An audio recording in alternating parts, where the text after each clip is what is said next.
Pernahkah kalian membayangkan bagaimana rasanya harus memilih antara atap untuk berteduh atau menyelamatkan nyawa seseorang yang sama sekali tidak kalian kenal?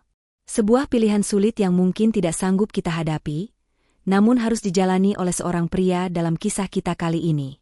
Hanya karena uang sewa kontrakan terakhirnya dipakai untuk menolong wanita asing yang sekarat di jalan, pria ini harus rela diusir dan tidur beratapkan langit sebagai gelandangan. Namun siapa sangka, kebaikan kecil yang ia tanam dengan air mata itu, kelak akan membuahkan kebahagiaan luar biasa yang mengubah nasibnya 180 derajat. Selamat datang kembali di channel kesayangan kita, Ken Arok Productions. Sebelum kita menyelami kisah penuh inspirasi dan romansa yang menguras air mata ini, bagi teman-teman yang belum bergabung, yuk tekan tombol subscribe, tanda suka, dan ramaikan kolom komentar. Saya doakan dengan tulus, bagi kalian yang sudah subscribe dan setia menonton, semoga Tuhan limpahkan rezeki yang deras seperti air mengalir, diberikan kesehatan yang paripurna, keberkahan dalam setiap langkah, dan kebahagiaan yang tak henti-hentinya bersama keluarga tercinta. Amin ya Robbal Alamin. Coba tulis di kolom komentar, dari daerah mana saja kalian berasal? Mari kita saling mendoakan agar semua harapan baik kita dikabulkan oleh Tuhan semesta alam. Baik, mari kita mulai ceritanya. Di salah satu sudut pinggiran kota besar yang padat dan lembab, malam itu terasa begitu sunyi bagi Irwan. Di dalam sebuah kamar kontrakan petak yang temboknya sudah mengelupas dan terlihat kusam, pemuda itu duduk bersila di atas tikar tipis yang menjadi alas tidurnya sehari-hari. Suasana di dalam ruangan itu terasa pengap, hanya diterangi oleh lampu bohlam yang cahayanya mulai meredup. Di hadapannya, tersaji menu makan malam yang mungkin bagi sebagian orang sangat tidak layak. Namun bagi Irwan, ini adalah satu-satunya cara untuk bertahan hidup. Sepiring nasi putih hangat yang mengepul, tanpa daging, tanpa sayur, hanya ditaburi butiran garam kasar sebagai perasa. Irwan menyuapkan nasi itu ke mulutnya perlahan. Baru beberapa suap, pintu kontrakannya yang rapuh diketuk pelan. Muncul wajah Ucup, sahabat seperjuangannya sesama kuli panggul di pasar induk, yang menyembulkan kepala sambil membawa bungkusan plastik kecil. Ucup masuk dan duduk di sebelah Irwan, menatap prihatin pada piring sahabatnya. Waduh, Wan. Lo gak bosen apa lidah ketemu garam doang tiap malam? Gue aja yang liat ngeri, takut usus lo keriting gara-gara kurang gizi, celetuk Ucup dengan nada bercanda namun matanya menyeratkan kekhawatiran mendalam. Ia menyodorkan bungkusan kerupuk putih yang dibawanya. Nih, lumayan buat bunyi-bunyi di mulut. Irwan tersenyum tipis menerima pemberian itu. Makasih, Kap. Ya mau gimana lagi? Rezeki hari ini cuma segini. Kalau gue turutin perut makan enak, besok gue bisa tidur sama kucing di pasar. Emangnya duit upah angkut tadi abis kemana? Perasaan tadi kita ngangkut lumayan banyak karung. Tanya Ucup penasaran sambil mengambil air minum dari teko plastik. Irwan menghentikan makannya sejenak. Ia meraih sebuah celengan plastik kecil di sudut ruangan, membukanya, dan mengeluarkan beberapa lembar uang kertas yang sudah lecek dan kumal. Ia menatap uang itu dengan tatapan nanar. 200.000, Kap. Ini udah gue kumpulin mati-matian. Lo tahu sendiri kan besok tanggal berapa? Tanya Irwan dengan suara berat. Ucup menepuk jidatnya. Ya ampun, besok jatuh tempo Pak Bardi ya? Iya. Dan lo tahu sendiri Pak Bardi itu gimana? Kemarin sore dia udah nyegat gue di depan pintu. Dia bilang begini, Wan, saya gak mau dengar alasan lagi. Kalau besok pagi duit sewa 200.000 gak ada di tangan saya, kamu angkat kaki. Barang-barangmu saya buang ke selokan. Dia ngomong gitu sambil nunjuk-nunjuk muka gue. Kap, cerita Irwan menirukan nada bicara pemilik kontrakan yang galak itu. Ucup menghela napas panjang. Gila emang tuh orang tua, gak ada toleransinya banget sama orang kecil kayak kita. Padahal lo cuma telat sehari doang kemarin. Irwan menggenggam uang lecek itu erat-erat, seolah takut uang itu terbang.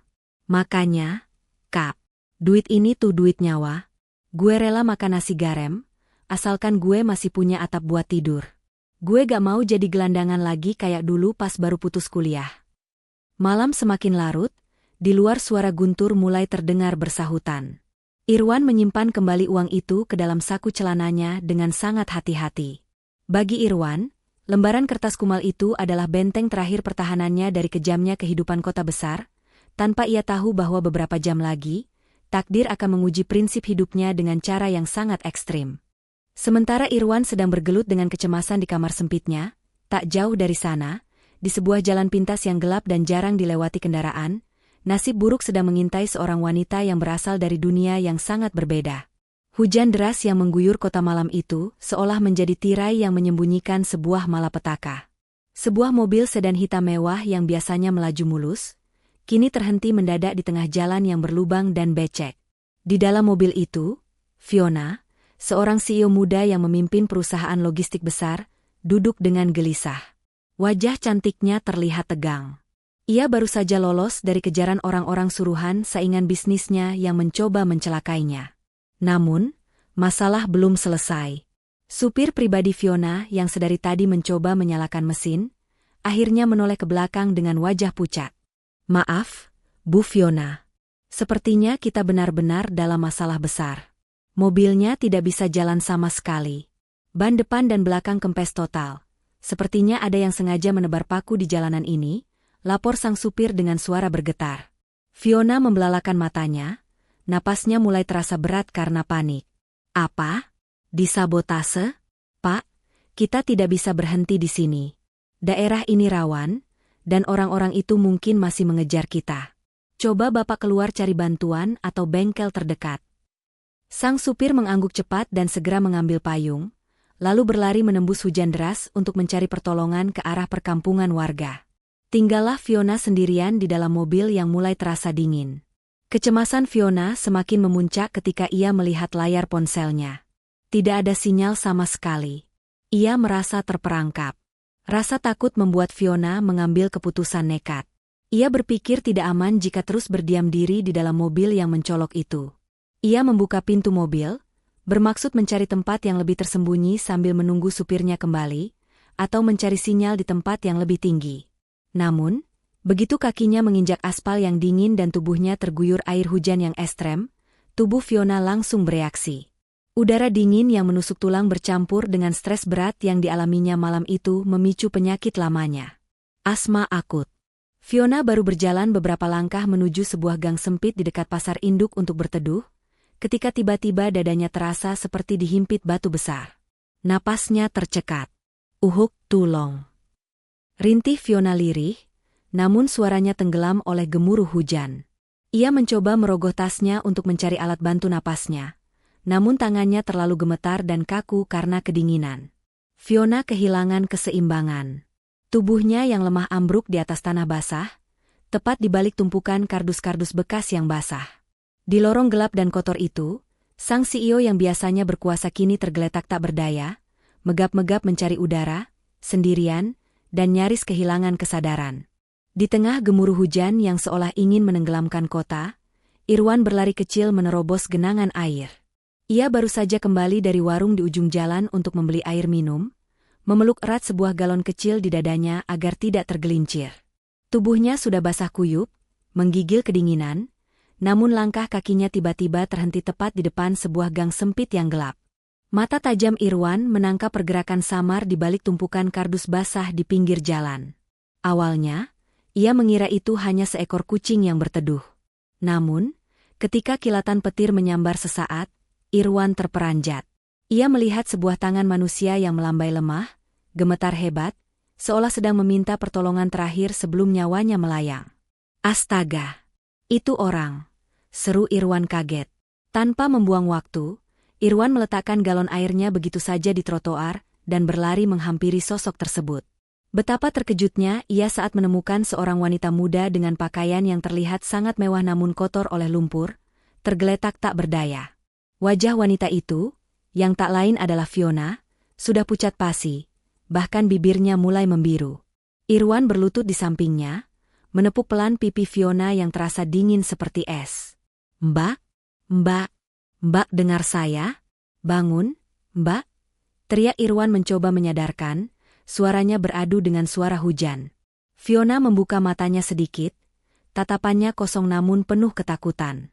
Ia mencoba berbicara, namun tidak ada suara yang keluar dari tenggorokannya selain bunyi desingan napas yang sangat menyakitkan.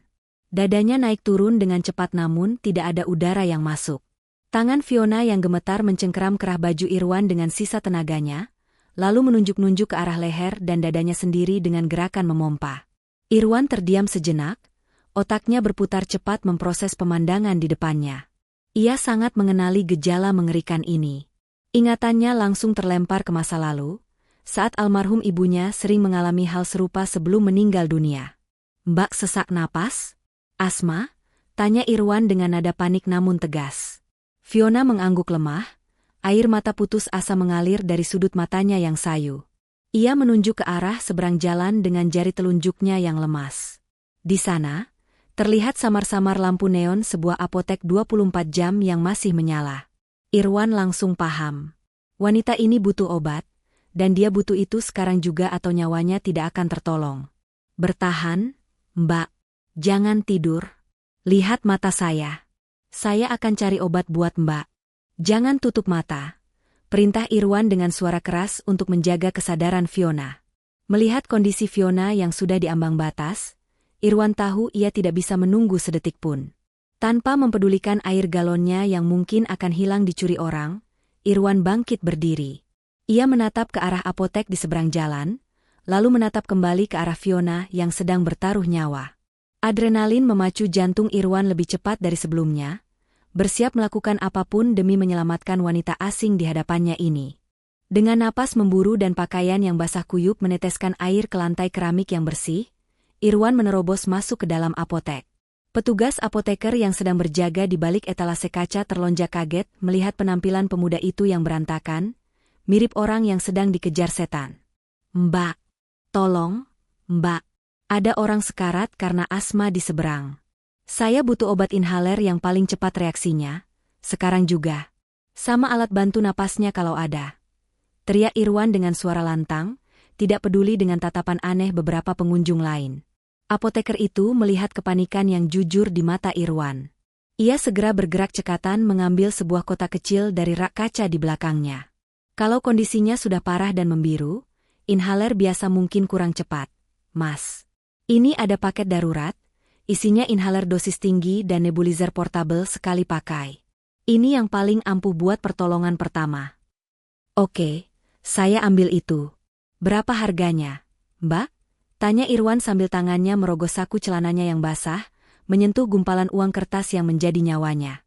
"Harganya Rp198.000, Mas," jawab sang apoteker datar sambil memindai kode barang. Jantung Irwan seakan berhenti berdetak detik itu juga. 198.000. Itu artinya, uang Rp200.000 yang ia miliki hanya akan tersisa 2.000 perak. Irwan terpaku. Tangannya yang menggenggam uang di dalam saku mendadak terasa kaku dan berat. Waktu seolah melambat.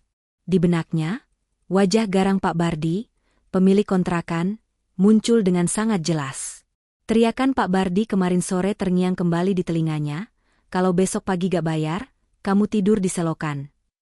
Irwan menunduk, menatap lantai. Pergolakan batin yang hebat terjadi dalam hitungan detik. "Jika aku bayar obat ini, besok pagi aku pasti diusir. Aku akan jadi gelandangan lagi. Aku akan tidur beralaskan koran di emperan toko, digigit nyamuk, dan dihina orang. Apakah aku siap kembali ke neraka itu demi orang yang bahkan aku tidak tahu namanya?" Namun, bayangan wajah Fiona yang membiru dan tangannya yang melambai lemah kembali menyentak kesadaran Irwan. Hati nuraninya berteriak lebih keras daripada ketakutannya akan kemiskinan. "Masa bodoh," geram Irwan pada dirinya sendiri. Nyawa orang gak bisa dibeli, tapi kontrakan masih bisa dicari. Dengan gerakan cepat dan mantap, Irwan menarik uang lecek yang basah itu dari sakunya. Ia membanting lembaran uang Rp200.000 itu ke atas meja kasir kaca. "Ambil semuanya, Mbak. Gak usah kembalian. Cepat kasih obatnya," seru Irwan dengan mata menyala. Apoteker itu tertegun sejenak melihat pengorbanan di mata Irwan, lalu segera menyerahkan bungkusan obat itu. Irwan menyambarnya secepat kilat, lalu berlari keluar menembus hujan kembali, meninggalkan masa depannya yang hancur demi menyelamatkan satu nyawa di lorong gelap sana. Dengan napas memburu yang seirama dengan detak jantungnya yang kencang, Irwan kembali menerobos lorong gelap itu. Ia mendapati Fiona sudah dalam kondisi yang sangat mengkhawatirkan. Tubuh wanita itu lemas terkulai, matanya mulai terbalik ke atas, dan wajahnya yang cantik kini berubah warna menjadi pucat kebiruan. Hujan yang terus mengguyur seolah ingin menghapus kesadaran Fiona detik itu juga. Irwan segera berlutut di samping Fiona. Tangannya yang kasar namun cekatan merobek bungkus obat yang baru saja ia beli dengan harga masa depannya. "Mbak, dengar saya. Buka mulutnya sedikit. Ayo Mbak, bantu saya." Seru Irwan setengah berteriak untuk menembus kesadaran Fiona yang mulai hilang. Dengan telaten, Irwan memasangkan masker uap kecil ke wajah Fiona dan menekan tombol alat bantu napas itu.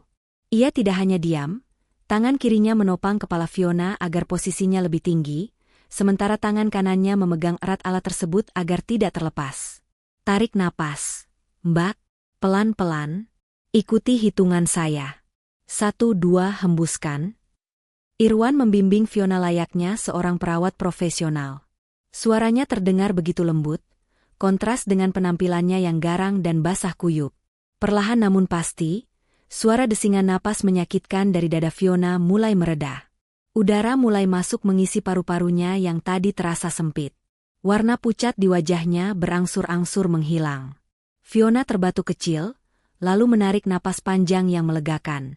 Matanya yang sayu kini terbuka lebar, menatap lurus ke arah wajah pria di hadapannya. Dalam jarak yang begitu dekat, di bawah remang-remang lampu jalan dan guyuran hujan, Fiona bisa melihat jelas wajah Irwan. Ia melihat tetesan air hujan yang jatuh dari ujung rambut pemuda itu, melihat rahangnya yang tegas, dan yang paling penting, ia melihat ketulusan yang luar biasa di mata coklat Irwan. Tidak ada tatapan jahat, tidak ada tatapan ingin memanfaatkan, hanya ada rasa khawatir yang murni. Tangan Fiona yang masih lemah bergerak perlahan, menggenggam pergelangan tangan Irwan yang sedang memegang alat bantu napas.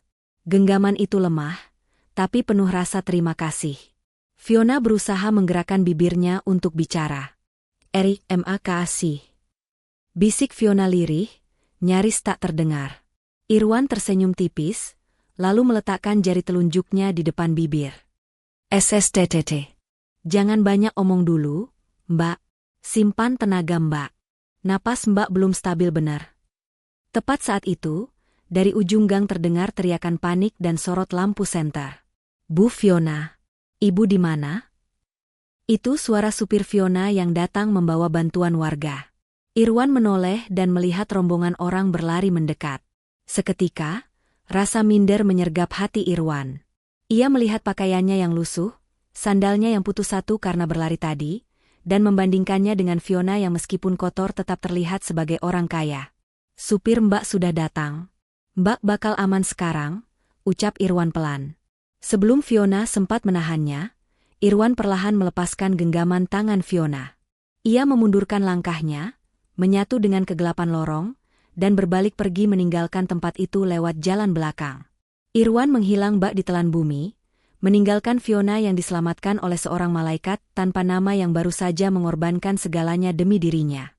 Matahari pagi mulai menyelinap masuk melalui celah-celah ventilasi kamar kontrakan, membawa kehangatan yang kontras dengan dinginnya nasib yang harus dihadapi Irwan. Belum sempat Irwan menikmati udara pagi, pintu kamarnya sudah digedor dengan sangat kasar dari luar. Suara gedoran itu terdengar seperti palu hakim yang siap menjatuhkan vonis mati. "Irwan, buka pintunya. Saya tahu kamu di dalam," teriak suara berat yang sangat Irwan kenali. Itu suara Pak Bardi. Irwan menghela napas panjang, menyiapkan mentalnya. Ia membuka pintu perlahan. Di hadapannya, berdiri Pak Bardi, pria parubaya bertubuh gempal dengan wajah merah pada menahan amarah. Tanpa basa-basi, Pak Bardi langsung menadahkan tangan kanannya tepat di depan wajah Irwan. "Mana? 200.000. Sekarang. Jangan bikin saya nunggu," bentak Pak Bardi ketus. Irwan menundukkan kepalanya, tidak berani menatap mata pemilik kontrakan itu. Tangannya meremas ujung kaosnya yang masih agak lembab sisa hujan semalam. "Maaf, Pak Bardi. Uangnya sudah tidak ada," ucap Irwan dengan suara pelan namun jujur. Mata Pak Bardi melotot, seolah bola matanya hendak keluar. "Apa? Tidak ada? Kemarin kamu bilang sudah ada. Jangan main-main sama saya, Wan." "Saya gak main-main, Pak. Sumpah demi Tuhan. Semalam ada perempuan sekarat di jalan, Pak. Dia butuh obat mahal buat nyambung nyawa. Uang kontrakan itu satu-satunya yang saya punya, jadi saya pakai buat tebus obat dia di apotek. Jelas Irwan berusaha meyakinkan, berharap ada secuil rasa kemanusiaan di hati Pak Bardi. Namun, harapan itu sia-sia. Pak Bardi justru tertawa sinis. Tawa yang meremehkan. Halah, alasan klasik. Kamu pikir saya bodoh? Bilang aja uangnya kamu pakai buat judi atau mabuk-mabukan. Dengar ya Irwan, saya ini pemilik kontrakan, bukan dinas sosial. Saya gak peduli kamu mau nolong orang kek, mau nolong kucing kek, urusan saya cuma satu, bayar atau keluar. Tanpa menunggu jawaban Irwan, Pak Bardi menerobos masuk ke dalam kamar sempit itu. Dengan kasar, ia menyambar tas pakaian Irwan yang sudah dikemas rapi di pojok ruangan, lalu melemparkannya keluar pintu hingga isinya berhamburan di tanah becek. Angkat kaki sekarang juga.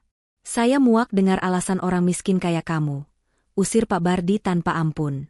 Irwan tidak melawan. Ia tahu posisinya lemah. Dengan tegar, ia berlutut memunguti satu persatu bajunya yang kotor terkena tanah. Ucup, yang mendengar keributan itu dari kamar sebelah, lari tergopoh-gopoh keluar. Mata Ucup berkaca-kaca melihat sahabatnya diperlakukan seperti sampah. Wan. Suara Ucup bergetar. Udah, Wan. Lo tinggal sama gue aja yuk. Kita desak-desakan gak apa-apa, asal lo gak tidur di jalan. Irwan menatap Ucup sambil tersenyum tipis, lalu menggeleng tegas. Ia menepuk bahu sahabatnya itu. Gak usah, Kap. Kamar lo itu ukurannya cuma buat satu orang. Gue gak mau bikin lo sesak napas. Makasih ya tawaran lo. Gue tidur di gudang pasar aja, hitung-hitung sekalian jaga barang biar dapat upah tambahan. Tapi Wan. Ucup tak kuasa menahan air matanya yang jatuh.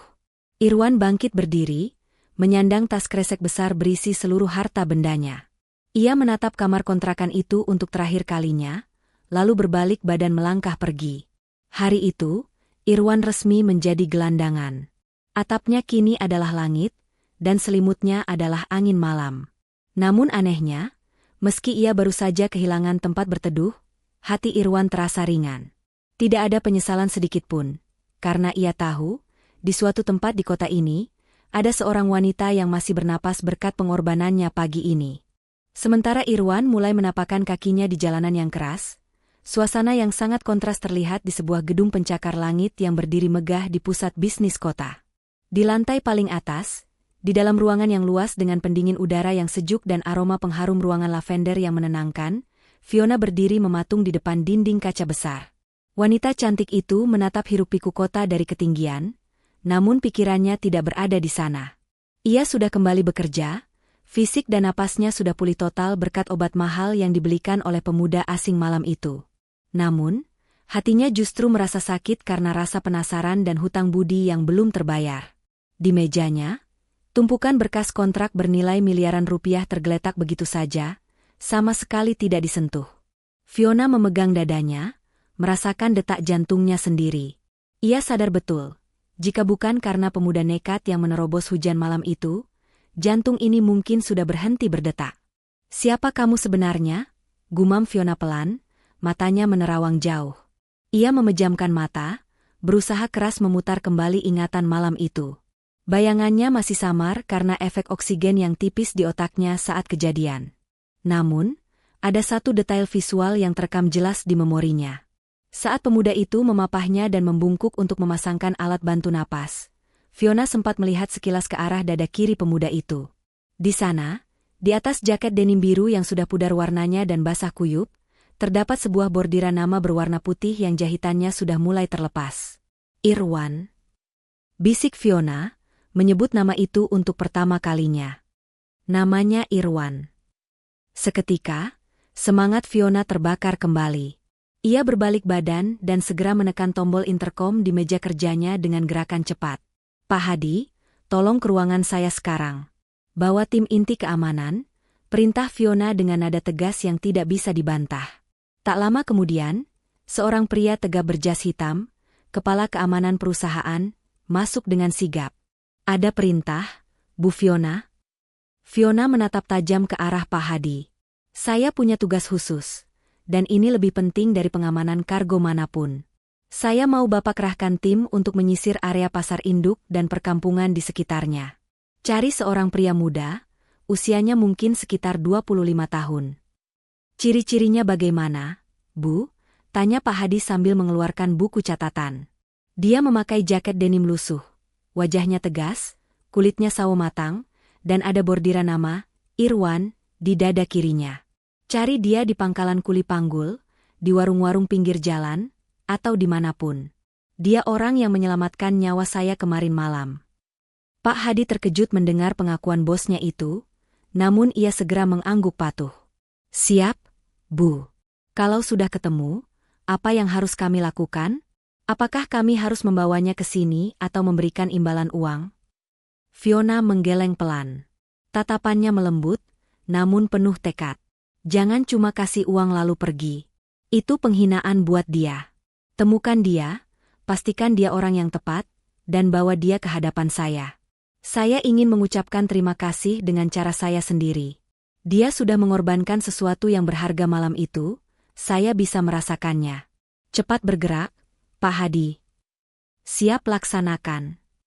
Sepeninggal kepala keamanannya, Fiona kembali menatap keluar jendela. Hatinya berjanji, ia tidak akan tenang sebelum menemukan malaikat tanpa sayap yang telah memberinya kesempatan hidup kedua itu. Tanpa Fiona sadari, orang yang ia cari dengan mengerahkan tim elit keamanan itu, saat ini sedang tidur meringkuk beralaskan kardus bekas di gudang logistik miliknya sendiri. 1 minggu telah berlalu sejak malam badai itu. Waktu yang cukup singkat bagi orang kebanyakan, namun terasa seperti seabad bagi Irwan. Hidup menggelandang tanpa atap yang layak telah menggerus penampilannya habis-habisan. Kemeja yang ia pakai sudah mulai apek karena jarang dicuci, rambutnya kusut masai, dan wajah tampannya tertutup lapisan debu jalanan yang tebal. Pagi itu, dengan sisa-sisa harapan yang ia miliki, Irwan memberanikan diri mendatangi sebuah gudang logistik raksasa yang terletak tak jauh dari pasar induk. Ia mendengar kabar dari sesama kuli bahwa gudang itu sedang membuka lowongan untuk tenaga angkut tetap. Bagi Irwan, ini adalah kesempatan emas untuk mengubah nasib. Setidaknya agar ia bisa menyewa kamar kos lagi dan tidak tidur meringkuk di emperan toko yang dingin. Dengan langkah ragu namun pasti, Irwan mendekati pos penjagaan gudang. Di sana, berdiri seorang pria bertubuh tambun dengan seragam necis dan wajah yang memancarkan kesombongan luar biasa. Itu adalah Pak Rahmat, sang kepala gudang yang terkenal arogan dan gila hormat. Permisi, Pak, sapa Irwan santun sambil sedikit membungkukkan badan. Saya dengar di sini butuh tenaga angkut harian lepas? Saya mau melamar. Pak, tenaga saya kuat. Saya biasa angkut beras 50 kilo di pasar. Pak Rahmat yang sedang asyik menyeruput kopinya menoleh pelan. Matanya memindai Irwan dari ujung kaki yang bersandal jepit putus, hingga ke ujung rambut yang kusam.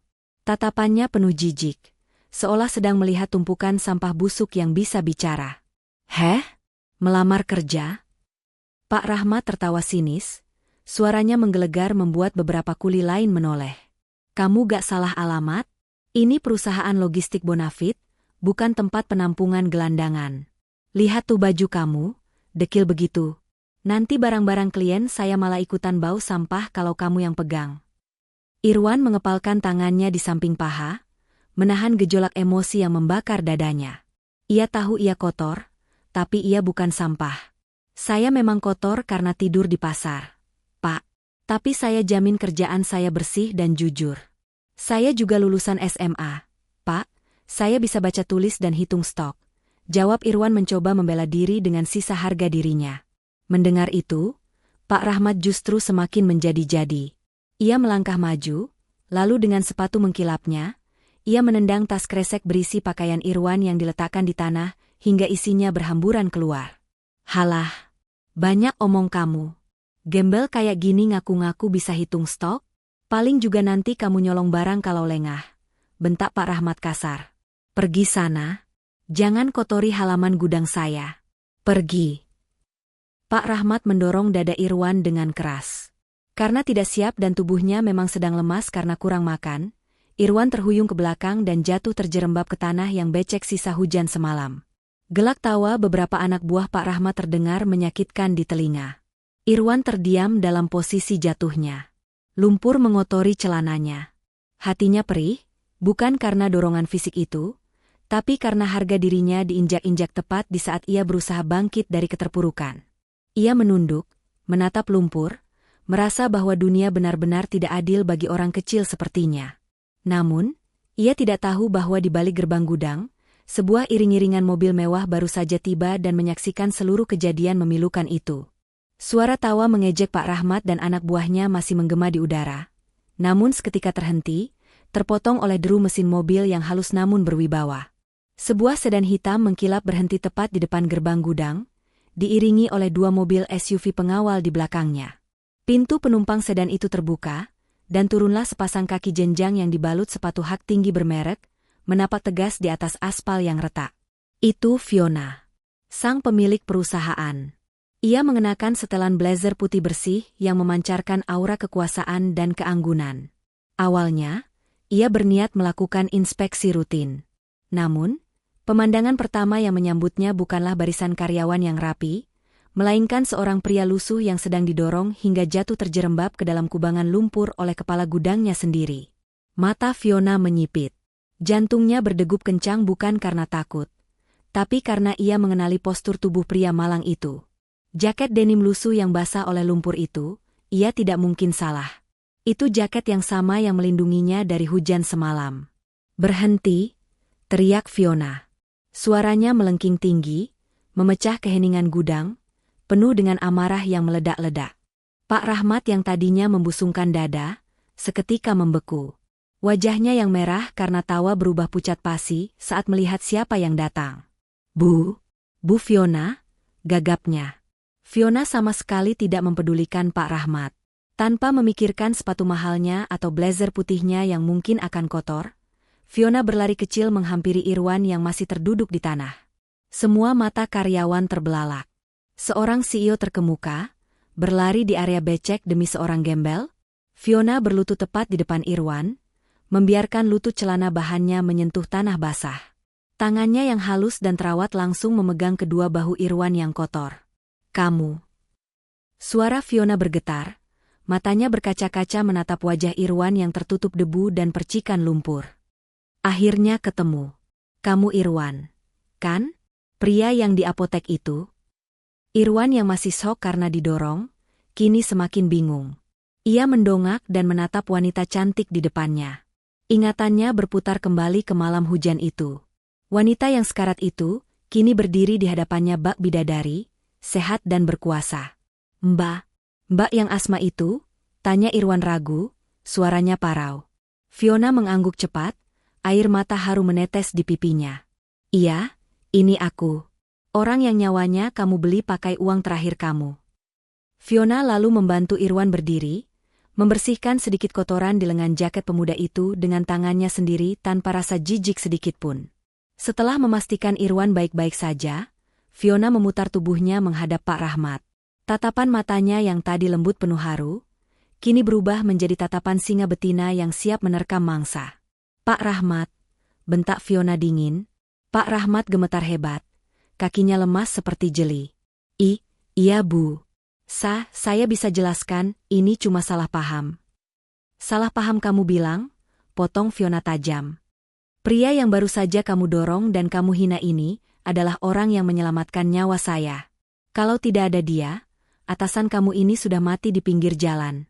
Dan kamu berani-beraninya memperlakukan tamu kehormatan saya seperti sampah." Keheningan yang mencekam menyelimuti area gudang. Pak Rahmat merasa dunianya runtuh seketika, sementara Irwan berdiri terpaku di samping Fiona, masih tak percaya bahwa roda nasibnya sedang berputar dengan kecepatan penuh. Suasana hening dan dingin menyambut Irwan ketika ia melangkahkan kakinya masuk ke dalam ruang kerja Fiona yang berada di lantai teratas gedung perusahaan. Kontras sekali dengan panas dan debu di gudang tadi. Di sini, udara sejuk dari pendingin ruangan membelai kulitnya yang lengket, namun justru membuat Irwan merasa canggung. Ia berdiri kaku di dekat pintu, takut jika pakaian kotornya akan menodai karpet bulu tebal yang terlihat sangat mahal itu. Fiona berjalan menuju meja kerjanya yang besar, lalu berbalik menatap Irwan dengan senyum hangat yang menenangkan. Ia memberi isyarat agar Irwan duduk di sofa kulit berwarna krem, namun Irwan menggeleng pelan, memilih tetap berdiri. Fiona menghela napas, lalu mengambil sebuah amplop coklat tebal dari laci mejanya. Ia berjalan mendekat dan menyodorkan amplop itu ke hadapan Irwan. "Irwan," panggil Fiona lembut. "Di dalam ini ada uang tunai 100 juta rupiah. Dan ini..." Fiona mengambil selembar cek kosong. "Kamu bisa tulis angka berapa saja yang kamu mau. Anggap ini sebagai pengganti uang 200 ribu kamu yang hilang, dan rasa terima kasih saya karena kamu sudah menyelamatkan nyawa saya." Irwan menatap amplop tebal itu. Bagi seorang gelandangan yang baru saja diusir dan makan nasi garam, uang itu adalah tiket menuju surga dunia. Ia bisa menyewa rumah bagus, membeli motor, bahkan membuka usaha sendiri. Namun, sorot mata Irwan tidak berubah menjadi tamak. Ia justru menatap Fiona dengan tatapan terluka. Dengan gerakan perlahan, Irwan mendorong pelan tangan Fiona yang memegang amplop itu menjauh darinya. "Maaf, Mbak Fiona," ucap Irwan dengan suara rendah namun tegas.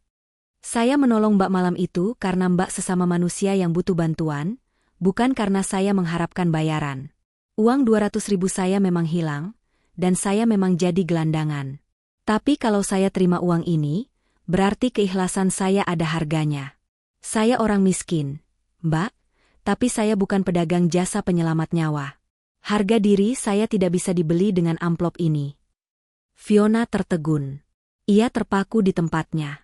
Selama hidup di dunia bisnis yang keras, ia terbiasa melihat orang saling sikut demi uang. Ia dikelilingi oleh penjilat seperti Pak Rahmat yang akan melakukan apa saja demi keuntungan. Namun di hadapannya kini, berdiri seorang pria lusuh yang menolak kekayaan di depan mata demi prinsip hidup.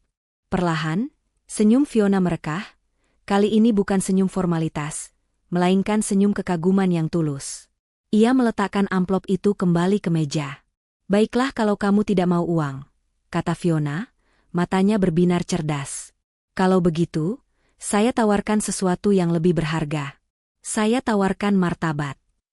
Irwan mengernyitkan dahi, bingung. "Maksud Mbak?" "Bekerjalah dengan saya," tawar Fiona mantap. "Bukan sebagai kuli gudang, tapi sebagai asisten pribadi saya. Saya dikelilingi banyak musuh dalam selimut di perusahaan ini, Irwan. Saya butuh orang yang berani mengorbankan segalanya demi orang lain, orang yang jujur dan punya integritas seperti kamu. Saya tidak butuh orang pintar yang licik, saya butuh orang tulus yang setia. Bagaimana? Apakah kamu bersedia menerima tawaran ini?" Irwan terdiam, menatap mata Fiona yang penuh harap. Tawaran itu bukan sedekah, melainkan sebuah kepercayaan. Hatinya bergetar. Ini adalah kesempatan untuk membuktikan bahwa dirinya masih berguna, bukan sekadar sampah masyarakat. Dengan mantap, Irwan mengangguk. "Saya terima, Mbak. Saya akan jaga kepercayaan Mbak." Detik itu, takdir Irwan resmi berubah. Dari seorang gelandangan yang dihina, kini ia berdiri sebagai orang kepercayaan sang pemilik tahta. Setelah kesepakatan kerja itu terjalin, Fiona tidak membuang waktu sedikit pun. Ia sadar, posisi Irwan sebagai asisten pribadi sekaligus orang kepercayaannya menuntut penampilan yang bisa membungkam mulut-mulut sinis di perusahaan. Maka, siang itu juga, Fiona membawa Irwan ke sebuah barbershop premium dan butik pakaian eksklusif di pusat kota. Tidak lupa, Ucup juga diajak serta karena Fiona membutuhkan seseorang untuk menemani Irwan agar tidak merasa canggung. Sesampainya di salon mewah yang wangi aromaterapi itu, Irwan tampak kaku. Ia memandangi pantulan dirinya di cermin besar, wajah kusam, rambut gondrong berantakan, dan pakaian lusuh. Ia merasa seperti noda hitam di tempat yang serba putih dan bersih itu. "Tolong ubah dia," perintah Fiona pada kepala stylist di sana. "Bersihkan semua jejak jalanan darinya.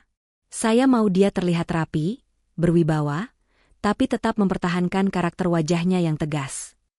Irwan pasrah saat didudukan di kursi kulit yang empuk.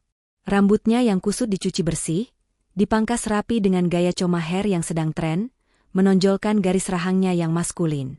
Wajahnya dicukur bersih dari sisa-sisa janggut yang tidak terawat. Setelah itu, ia digiring ke ruang ganti butik untuk mencoba setelan jas yang sudah dipilihkan langsung oleh Fiona. Ucup yang menunggu di sofa empuk sambil memakan camilan gratis, tak henti-hentinya berdecak kagum melihat kemewahan tempat itu. "Gila, Wan, lo masuk sini kucel, keluar nanti jangan-jangan gue gak kenal lagi," celetuknya heboh. Beberapa menit kemudian, tirai ruang ganti tersibak. Irwan melangkah keluar dengan ragu-ragu. Ia kini mengenakan setelan jas berwarna navy blue gelap yang membalut tubuh atletisnya dengan sempurna, hasil dari kerja keras mengangkut barang selama bertahun-tahun. Kemeja putih di dalamnya terlihat kontras dengan kulit sawo matangnya yang eksotis. Sepatu pantofel mengkilap menggantikan sandal jepit putusnya. Fiona yang sedang sibuk mengecek ponsel, mendongak. Seketika, gerakannya terhenti. Matanya membelalak tak percaya. Ponsel di tangannya nyaris terlepas. Di hadapannya kini bukan lagi Irwan si gelandangan pasar, melainkan sosok pria gagah yang harismanya bisa menyaingi para eksekutif muda papan atas. Aura kepemimpinan yang selama ini tertutup debu, kini bersinar terang. Keheningan yang canggung namun memukau itu, pecah oleh teriakan Ucup yang melompat dari sofa. Waduh! Weh! Ini beneran sohib gue si Irwan atau aktor drama Korea yang nyasar? Seru Ucup sambil mengelilingi Irwan, menepuk-nepuk bahu sahabatnya itu. Pangling gue, Wan? Sumpah! Kalau lo balik ke pasar sekarang, tukang sayur pada minta tanda tangan. Irwan tersipu malu, menggaruk tengkuknya yang tidak gatal. Apa gak berlebihan, Mbak Fiona? Saya rasanya aneh pakai baju sebagus ini. Takut kotor. Fiona tersenyum, kali ini senyumnya diiringi rona merah tipis di pipi yang ia coba sembunyikan. Tidak, Irwan. Itu pas buat kamu. Mulai sekarang, angkat kepalamu tegak. Kamu bukan lagi orang yang bisa diremehkan siapapun. Keesokan harinya, ujian pertama bagi Irwan di dunia korporat langsung menghadang. Di dalam ruang rapat direksi yang dingin dan berdinding kaca, suasana terasa begitu tegang dan mencekam. Fiona duduk di kursi pimpinan dengan wajah keruh, memijat pelipisnya yang berdenyut pusing. Di hadapannya, para manajer senior dan direktur operasional sedang berdebat sengit, saling menyalahkan atas laporan keuangan kuartal ini yang menunjukkan angka merah. Biaya distribusi kita membengkak 30%. Bu Fiona? Seru salah satu manajer botak dengan nada panik sambil menunjuk grafik di layar proyektor. Macet di jalur utama semakin parah. Truk-truk besar kita tertahan berjam-jam, bahan bakar boros, dan klien banyak yang komplain pengiriman telat. Kita tidak punya pilihan selain menaikkan harga sewa. Fiona menghela napas kasar. Menaikkan harga sama saja bunuh diri. Klien akan lari ke kompetitor. Saya butuh solusi efisiensi, bukan alasan. Keheningan melanda ruangan. Para lulusan universitas luar negeri itu terdiam, tak ada yang berani menatap mata Fiona. Irwan, yang berdiri diam di belakang kursi Fiona sebagai asisten pribadi, mengamati grafik peta rute yang terpampang di layar. Matanya menyipit, otaknya yang dulu pernah menimba ilmu teknik logistik sebelum putus kuliah, kini bekerja cepat memadukan teori dengan pengalaman lapangan yang ia miliki selama menjadi kuli. Maaf, Bu Fiona, suara bariton Irwan tiba-tiba memecah keheningan. Boleh saya bicara sebentar? Semua mata tertuju pada Irwan. Tatapan para manajer itu penuh rasa remeh. Siapa anak baru ini? Cuma asisten yang modal tampang doang, mau ikut campur urusan strategi? Pikir mereka. Silakan, Irwan, jawab Fiona singkat, namun ada secercah harapan di matanya. Irwan melangkah tenang menuju papan tulis putih di depan ruangan. Ia mengambil spidol hitam, lalu dengan gerakan cepat dan percaya diri, ia menggambar skema jalur distribusi baru. Masalah utama kita bukan macet, Pak, tapi salah memilih kendaraan dan rute, ucap Irwan tegas sambil menatap manajer botak tadi. Bapak memaksa truk kontainer besar masuk ke jalur distribusi kota di jam sibuk. Itu bunuh diri. Macet, rawan pungutan liar, dan boros solar. Irwan menarik garis-garis baru di papan tulis. Saya pernah jadi kuli di jalanan, saya hafal betul denyut nadi lalu lintas kota ini. Daripada memaksakan truk besar langsung ke tujuan akhir, kita harus pakai sistem cross-docking di titik perbatasan kota. Truk besar bongkar muat di pinggiran, lalu oper ke armada blind van atau truk engkel kecil yang lebih gesit lewat jalur-jalur tikus yang tidak terdeteksi GPS biasa. Ruangan itu senyap. Para manajer ternganga. Irwan melanjutkan dengan lancar, menuliskan rumus perhitungan biaya di papan tulis tanpa kalkulator. Dengan memotong waktu tunggu di macet dan menggunakan jalur alternatif ini, kita bisa memangkas biaya operasional sampai 40%. Pengiriman juga lebih cepat 2 jam sampai ke tangan klien. Irwan menutup spidolnya dan meletakkannya kembali di meja. Ia menatap Fiona.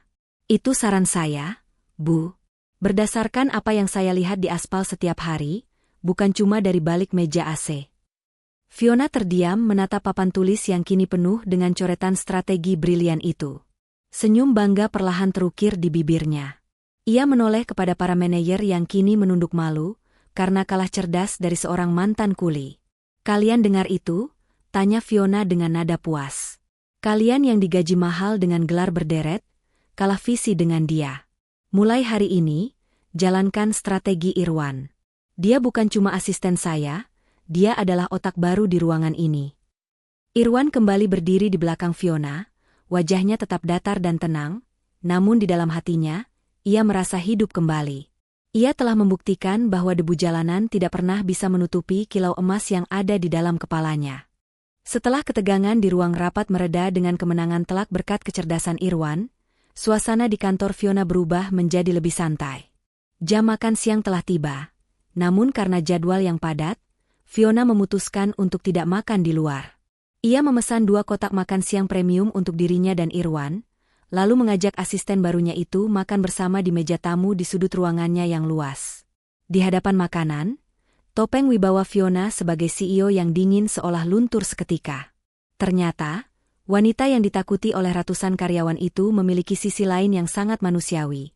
Ia bisa sangat kelaparan dan makan dengan lahap. Fiona menyantap ayam katsu dengan saus mayones di hadapannya dengan semangat, seolah ia belum makan seharian. Pemandangan ini membuat Irwan, yang duduk di seberangnya sambil memegang kotak makannya sendiri, tersenyum geli. Ia tidak menyangka bos besarnya yang anggun bisa makan seperti anak kecil yang habis pulang bermain bola. Irwan memperhatikan setiap gerak-gerik Fiona diam-diam. Tanpa Fiona sadari, karena terlalu asyik mengunyah, ada sedikit noda saus mayones putih yang tertinggal di sudut bibir kanannya. Noda kecil itu terlihat sangat kontras dengan lipstik merah muda yang dikenakan Fiona, membuat wajah seriusnya terlihat lucu dan menggemaskan di mata Irwan. Bu Fiona, panggil Irwan pelan. Suaranya terdengar lembut memecah keheningan yang hanya diisi suara sendok dan garpu. Fiona mendongak, pipinya masih menggembung penuh makanan. Kenapa? Wan? Kurang nasinya? Tanyanya polos sambil terus mengunyah. Irwan terkekeh pelan, menggelengkan kepalanya. Tanpa permisi, tangan Irwan bergerak spontan. Ia mengambil selembar tisu bersih dari atas meja, lalu condongkan badannya sedikit ke depan melintasi meja. Jarak wajah mereka menipis dalam hitungan detik. Fiona membeku. Matanya membulat sempurna saat melihat wajah tampan Irwan mendekat tiba-tiba. Jantungnya yang tadi tenang, mendadak berdegup kencang seolah mau lompat dari rusuknya. Ia menahan napas, tidak berani bergerak. Dengan gerakan yang sangat hati-hati dan telaten, Irwan menyapukan tisu itu ke sudut bibir Fiona, membersihkan noda saus yang membandel di sana. Sentuhan itu sangat ringan, namun efeknya seperti sengatan listrik bagi Fiona. Makan pelan-pelan dong, Bu. Lihat tuh, belepotan kayak anak TK yang baru belajar makan sendiri. Goda Irwan sambil menarik kembali tangannya dan menunjukkan noda putih di tisu itu. Senyum jahil terukir di bibir Irwan. Wajah Fiona seketika memerah padam, semerah kepiting rebus. Rasa panas menjalar dari leher hingga ke telinganya. Ia buru-buru mengambil gelas minumnya, untuk menutupi rasa salah tingkah yang luar biasa. Ia tersedak sedikit, lalu buru-buru mengelap mulutnya sendiri dengan kasar menggunakan tisu lain, berusaha menyembunyikan gugupnya. Itu, tadi aku buru-buru karena lapar. Bukan karena kayak anak kecil. Elak Fiona dengan suara yang sedikit melengking karena panik, namun matanya tidak berani menatap Irwan. Irwan hanya tertawa renyah melihat tingkah bosnya yang salah tingkah itu. Iya deh, percaya. Tapi lain kali hati-hati ya, Bu. Masa CEO perusahaan logistik terbesar makannya belepotan? Nanti saham perusahaan bisa turun loh. Fiona mendengus kesal yang dibuat-buat, lalu melempar gumpalan tisu bekas ke arah Irwan sambil menahan senyum malu. Di dalam hati, Fiona merasakan desiran hangat yang sudah lama tidak ia rasakan. Perhatian kecil dan spontan dari Irwan barusan terasa jauh lebih manis daripada makanan mewah apapun yang pernah ia santap. Namun, momen manis dan tawa renyah di antara mereka tidak bertahan lama. Belum sempat Irwan menghabiskan makan siangnya, telepon kantor di meja Fiona berdering nyaring, memecah suasana hangat tadi menjadi kepingan kepanikan.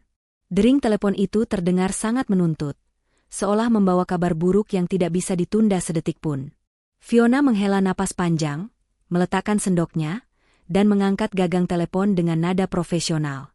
"Halo, Fiona di sini." Detik berikutnya, wajah Fiona yang tadi merona merah karena malu, mendadak berubah pucat pasi, seputih kertas. Matanya membelalak lebar, memancarkan ketakutan yang nyata. "Apa? Bagaimana bisa?" seru Fiona setengah berteriak. Tubuhnya gemetar hebat, hingga ia harus berpegangan pada pinggiran meja agar tidak ambruk. "Dihadang? Di semua jalur utama? Kalian sudah lapor polisi?"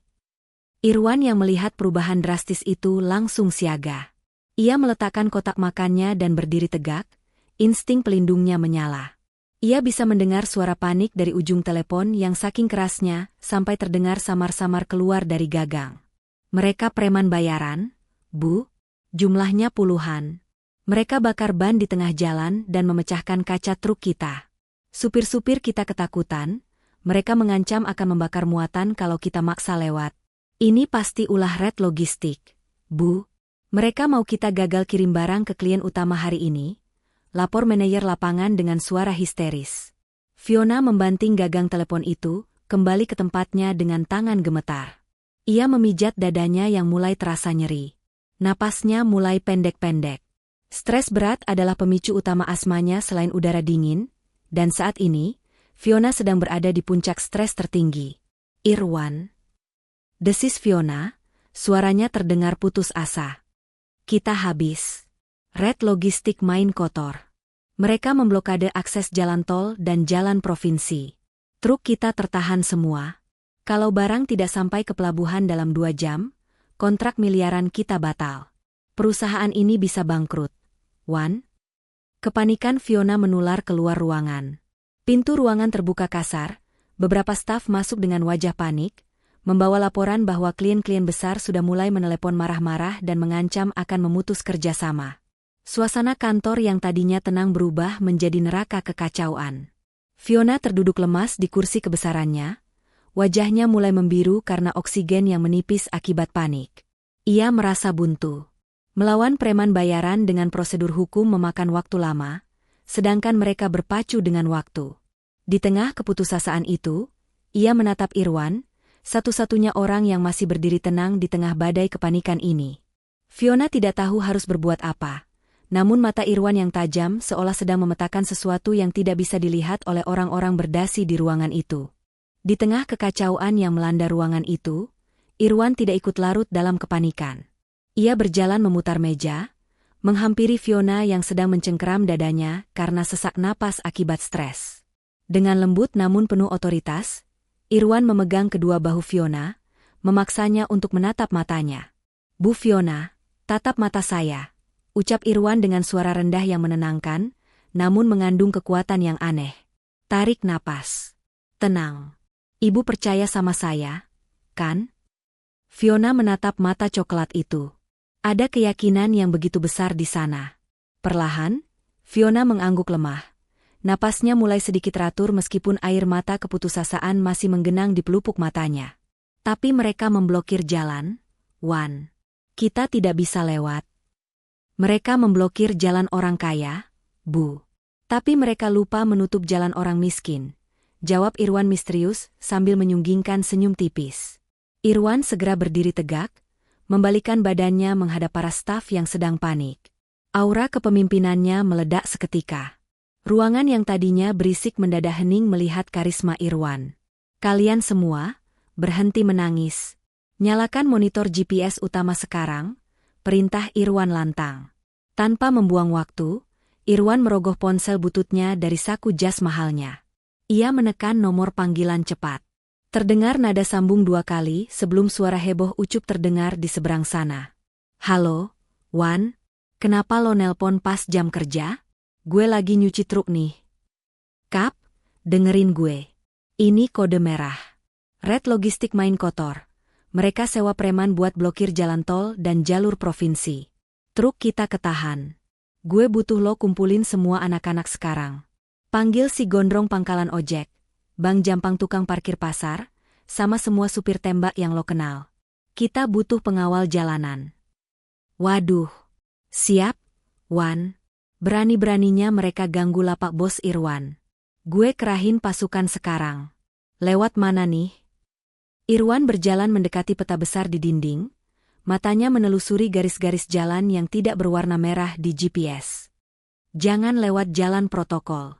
Bawa semua armada masuk lewat jalur tikus desa Bojong, tembus ke jalan pematang sawah yang biasa dipakai truk pasir ilegal, terus keluar di belakang kawasan industri. Itu jalan tanah, tapi aman dari pantauan preman bayaran. Irwan menutup telepon dan mulai memberikan instruksi kepada manajer operasional lewat radio komunikasi. Dengar instruksi saya. Semua supir, putar balik sekarang. Ikuti motor RX King hijau yang dipimpin Ucup. Jangan ada yang tanya, ikuti saja bannya. Fiona menatap layar monitor besar di dinding dengan mulut setengah terbuka. Ia melihat titik-titik truk perusahaannya yang tadi diam tak bergerak, kini mulai berputar arah serentak. Mereka bergerak menyusuri garis-garis abu-abu di peta, jalan-jalan kecil yang bahkan tidak Fiona ketahui keberadaannya. Di layar CCTV, terlihat pemandangan yang menakjubkan. Puluhan truk logistik Fiona dikawal oleh rombongan motor butut yang dikendarai oleh orang-orang berpenampilan sangar, teman-teman Irwan dari pasar. Mereka membuka jalan, menghalau angkot, dan memastikan konvoy truk berjalan lancar melewati ganggang sempit. Irwan berdiri di tengah ruangan bak seorang jenderal perang yang sedang memimpin pasukannya di medan tempur, tenang namun mematikan. 2 jam kemudian, sorak-sorai meledak di ruangan itu. Barang sampai di pelabuhan. Tepat waktu, teriak salah satu staf. Fiona merosot lemas di kursinya, namun kali ini karena lega yang luar biasa. Ia menatap punggung Irwan yang sedang sibuk memberi selamat pada timnya lewat telepon. Hari itu, Fiona melihat sisi lain dari Irwan. Bukan hanya pelindung yang lembut, tapi juga pemimpin yang tangguh dan cerdik yang mampu menaklukkan jalanan yang tidak bisa disentuh oleh uangnya. Hingar-bingar sorak-sorai kemenangan tadi sore perlahan mereda, berganti dengan keheningan malam yang menenangkan di lantai teratas gedung kantor. Jarum jam sudah menunjukkan pukul 11 malam. Sebagian besar karyawan sudah pulang dengan perasaan lega, namun Fiona masih belum beranjak. Adrenalin yang terpacu hebat seharian tadi kini surut, meninggalkan rasa lelah yang luar biasa di tubuh mungilnya. Irwan baru saja kembali dari pantry membawa 2 cangkir teh hangat. Langkahnya terhenti saat melihat pemandangan di sofa tamu.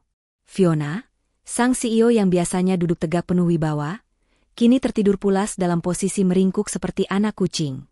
Sepatu hak tingginya sudah dilepas sembarangan di lantai, dan berkas-berkas laporan berserakan di dekat kakinya.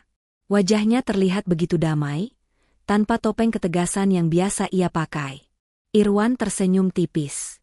Ia meletakkan cangkir teh di meja pelan-pelan, agar tidak menimbulkan suara. Udara AC kantor malam itu terasa lebih dingin dari biasanya. Tanpa ragu, Irwan melepas jas navy blue-nya yang hangat, lalu dengan gerakan sangat perlahan, ia menyelimuti tubuh Fiona hingga sebatas leher. Istirahatlah, Bu Bos. Kamu sudah berjuang keras hari ini, bisik Irwan lirih. Irwan berniat untuk kembali ke mejanya membereskan pekerjaan sebelum pulang. Namun, baru saja ia berbalik badan, sebuah tangan halus tiba-tiba mencengkeram pergelangan tangannya dengan kuat. Irwan terlonjak kaget dan menoleh. Fiona masih terpejam, namun keningnya berkerut gelisah. Bibirnya bergerak-gerak, meracau dalam tidurnya. Irwan, jangan pergi, takut. Igau Fiona dengan suara yang terdengar sangat rapuh, jauh berbeda dari nada perintah yang biasa ia keluarkan. Jantung Irwan berdegup kencang tak karuan. Ia mencoba melepaskan genggaman itu pelan-pelan, tapi cengkeraman Fiona justru semakin erat, seolah Irwan adalah satu-satunya pegangan hidupnya di tengah mimpi buruk. Irwan menghela napas panjang, menatap wajah lelah wanita itu dengan tatapan yang sulit diartikan, campuran antara rasa hormat, iba, dan sesuatu yang lebih dalam lagi. Dasar manja, gumam Irwan sambil tersenyum kecil. Iya, saya gak kemana-mana. Irwan akhirnya menyerah. Ia tidak tega meninggalkan Fiona sendirian. Ia menarik bantal duduk ke lantai karpet, lalu duduk bersandar di samping sofa, membiarkan tangannya tetap digenggam erat oleh Fiona. Malam itu, seorang direktur bayangan menjaga ratunya tidur, dengan tangan yang saling bertautan hingga pagi menjelang. Cahaya matahari pagi yang menerobos masuk melalui celah tirai akhirnya membangunkan mereka. Fiona menggeliat pelan, mengerjapkan matanya yang terasa berat. Hal pertama yang ia rasakan adalah kehangatan di telapak tangannya. Ia menoleh ke bawah dan seketika matanya membelalak lebar. Ia melihat Irwan sedang tertidur dalam posisi duduk di lantai, kepalanya terkulai di pinggir sofa, dan tangan mereka masih bergandengan erat. Astaga! Pekik Fiona tertahan, wajahnya langsung merah padam. Ia buru-buru menarik tangannya. Gerakan tiba-tiba itu membangunkan Irwan. Pemuda itu tersentak bangun dengan wajah bantal yang lucu, lalu meringis kesakitan sambil memegangi lengan kirinya. Aduh, ampun. Rintih Irwan sambil memijat lengannya. Kenapa kamu tidur di situ? Dan kenapa tangan kita? Fiona tergagap, salah tingkah setengah mati. Irwan menatap Fiona dengan mata yang masih sipit karena mengantuk, lalu tertawa kecil. Ibu yang semalam megangin saya kayak orang mau hanyut. Saya mau pulang gak boleh. Tuh rasain, tangan saya sampai mati rasa kesemutan semalaman jadi guling ibu. Mendengar itu, Fiona ingin sekali menghilang di telan bumi saking malunya. Namun melihat pengorbanan Irwan yang rela tidur di lantai demi menemaninya, rasa malu itu perlahan berganti menjadi rasa hangat yang menjalar memenuhi dada. Keesokan harinya, meskipun krisis pengiriman barang sudah teratasi, sisa-sisa ketegangan masih menggantung di wajah Fiona. Di kantor, ia terlihat murung, matanya cekung, dan jari-jarinya tak henti mengetuk meja dengan gelisah. Tumpukan dokumen di hadapannya seolah menjadi monster yang siap menelan kewarasannya. Irwan yang memperhatikan dari meja kerjanya tahu bahwa bosnya itu sedang berada di ambang batas kelelahan mental. Jika dibiarkan, asma Fiona bisa kambuh lagi karena stres. Tepat pukul 5 sore, Irwan menutup laptopnya dengan keras, membuat Fiona terlonjak kaget. Irwan berdiri, berjalan menuju gantungan baju, mengambil jaket Fiona, dan melemparnya pelan ke arah wanita itu. Pakai jaketnya, Bu. Kita keluar sekarang, ucap Irwan santai namun bernada perintah. Fiona mengerutkan kening bingung. Kemana? Jadwal saya masih padat. Irwan, saya harus review laporan. Laporan bisa nunggu besok. Otak ibu butuh oksigen, bukan angka, potong Irwan sambil tersenyum jahil. Anggap ini perintah dari dokter pribadi ibu. Setengah dipaksa, Fiona akhirnya menurut. Namun, matanya membelalak lebar saat mereka sampai di parkiran. Bukannya menuju mobil sedan mewah miliknya, Irwan justru berhenti di depan sebuah motor metik butut berwarna hijau, motor pinjaman dari Ucup. Kita naik ini? Tanya Fiona ragu, menatap jok motor yang terlihat keras. Kenapa? Takut gengsi turun? Tenang aja Bu, helmnya udah saya cuci kok. Ayo naik, pegangan yang kenceng, tantang Irwan sambil menyodorkan helm Bogo retro yang kekecilan. Dengan canggung, Fiona naik ke boncengan. Awalnya ia duduk kaku memberi jarak. Tapi begitu Irwan tancap gas membelah kemacetan sore, Fiona refleks memeluk pinggang Irwan erat-erat. Angin sore menerpa wajahnya, dan untuk pertama kalinya dalam sekian tahun, Fiona merasakan sensasi kebebasan yang aneh namun menyenangkan. Irwan membawa Fiona ke sebuah pasar malam yang ramai di pinggiran kota. Suara musik dangdut dari speaker pedagang kaset beradu dengan teriakan tukang obat. Fiona yang terbiasa makan di restoran bintang 5, tampak bingung namun antusias melihat keramaian itu. Irwan menarik tangannya menuju sebuah gerobak bertuliskan, seblak mercon level setan. Kamu pernah makan ini gak, Bu? Tanya Irwan sambil menunjuk wajan besar berisi kerupuk basah kemerahan. Fiona menggeleng polos. Cobain deh. Ini obat stres paling ampuh sedunia.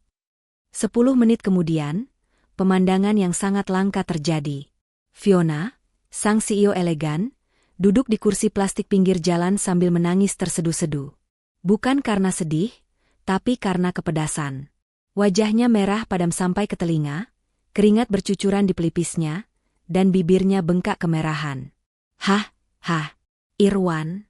Ini, pedas banget. Kamu mau bunuh saya ya? Protes Fiona sambil mengipasi lidahnya dengan tangan.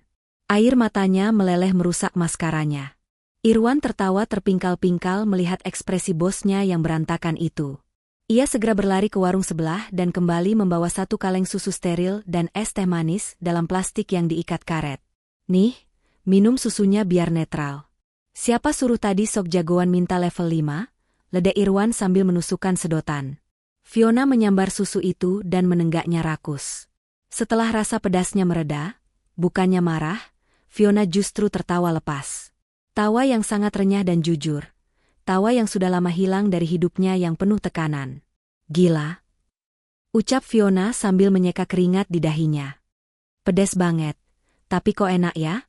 Rasanya beban di kepala saya hilang semua kebakar sama cabenya. Irwan menatap Fiona yang kini sedang asyik menyedot es teh plastik.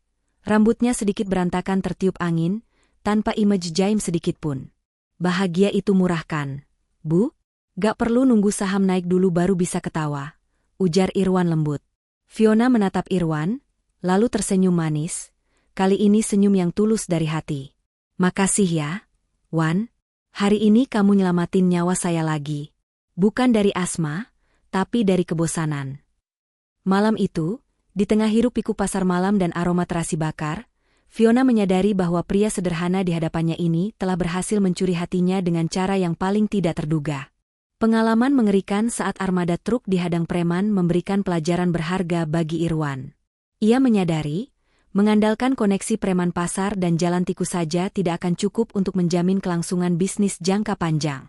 Irwan tahu, di era modern ini, siapa yang menguasai teknologi, dialah yang akan menang. Maka, selama 1 bulan penuh, Irwan mengurung diri di ruangan khusus bersama tim IT perusahaan. Ia menuangkan seluruh pengalamannya di jalanan ke dalam sebuah sistem digital. Hari peluncuran inovasi itu pun tiba. Di hadapan Fiona dan seluruh jajaran direksi, Irwan mempresentasikan mahakaryanya, sebuah aplikasi sistem keamanan terintegrasi bernama Vetrex Secure. Aplikasi ini bukan sekadar GPS biasa. Jelas Irwan dengan percaya diri sambil menunjuk layar besar.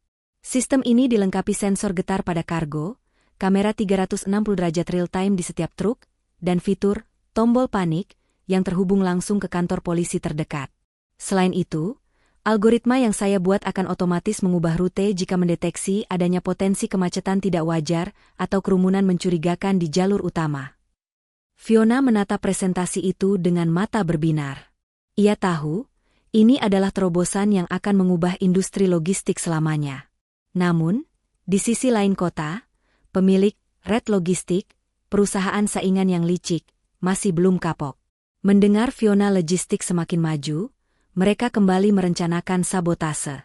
Kali ini, mereka menyuruh segerombolan orang bayaran untuk membegal truk Fiona di jalur sepi perbatasan kota, berniat menjarah barang berharga milik klien VIP. Tapi mereka salah besar. Mereka tidak tahu bahwa mereka sedang berjalan masuk ke dalam perangkap Irwan. Begitu para pembegal itu menghentikan truk Fiona dan mencoba mendobrak pintu kontainer, sistem Vetrex Secure bekerja dalam hitungan detik. Alarm senyap berbunyi di kantor pusat. Kamera tersembunyi langsung menyiarkan wajah para pelaku secara live dengan kualitas tinggi. Data lokasi dikirim otomatis ke polsek setempat. Para pembegal yang sedang asyik mencongkel pintu tiba-tiba dikepung oleh sirine polisi dari segala penjara. Mereka tertangkap basah lengkap dengan barang bukti. Yang lebih fatal lagi bagi Red Logistik, salah satu pelaku yang panik bernyanyi kepada polisi bahwa mereka disuruh langsung oleh Direktur Red Logistik. Berita skandal itu meledak di media massa keesokan harinya. Direktur Red Logistik terlibat sabotase kriminal, menjadi headline di mana-mana. Reputasi perusahaan saingan itu hancur lebur dalam semalam. Para investor menarik saham mereka besar-besaran, klien-klien lari ketakutan, dan dalam waktu kurang dari 3 bulan, Red Logistik resmi gulung tikar. Bangkrut total. Fiona Logistics kini berdiri tegak sebagai penguasa tunggal pasar logistik nasional. Keuntungan perusahaan melonjak 200%. Atas keberhasilan gemilang ini, dalam rapat umum pemegang saham yang meriah, Fiona dengan bangga mengetuk palu keputusan. Dengan ini, saya mengangkat Irwan sebagai Direktur Operasional Fiona Logistics. Dia bukan lagi staf saya, tapi partner saya dalam memimpin kapal besar ini.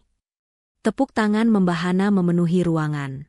Irwan, sang mantan kuli panggul yang dulu diusir karena uang 200.000, kini berdiri di puncak kesuksesan dengan jas mahalnya, membuktikan bahwa kecerdasan dan integritas adalah mata uang yang paling berharga. Kesuksesan besar yang diraih perusahaan Fiona Logistics tidak hanya membawa keuntungan materi, tetapi juga meruntuhkan tembok tebal yang selama ini memisahkan hati sang pemilik dan direktur barunya. Di kantor, suasana kaku antara atasan dan bawahan perlahan memudar, berganti dengan aroma asmara yang bisa dirasakan oleh siapa saja yang peka. Fiona, yang dulu dikenal sebagai Ratu Es, yang dingin dan tak tersentuh, kini berubah menjadi wanita yang hangat, bahkan cenderung manja jika sedang bersama Irwan. Hampir setiap jam, interkom di meja Irwan berbunyi. Alasannya pun seringkali dibuat-buat dan terdengar lucu. Mulai dari meminta pendapat soal warna gorden ruangan yang baru, minta ditemani makan siang karena takut makan sendirian, hingga alasan klasik seperti komputer yang mendadak lemot padahal hanya kabelnya yang sengaja dicabut sedikit. Para karyawan lain hanya bisa senyum-senyum sendiri melihat tingkah bos mereka yang sedang dimabuk kepayang itu. Fiona seolah tidak bisa menjalani harinya tanpa melihat wajah Irwan barang sejenak. Suatu sore, di area parkir VIP, Ucup yang kini sudah diangkat menjadi kepala koordinator supir, sedang mengelap mobil dinas Irwan yang mengkilap. Ia melihat Fiona sedang berjalan menuju lobi sambil curi-curi pandang ke arah Irwan yang sedang menelepon klien di teras.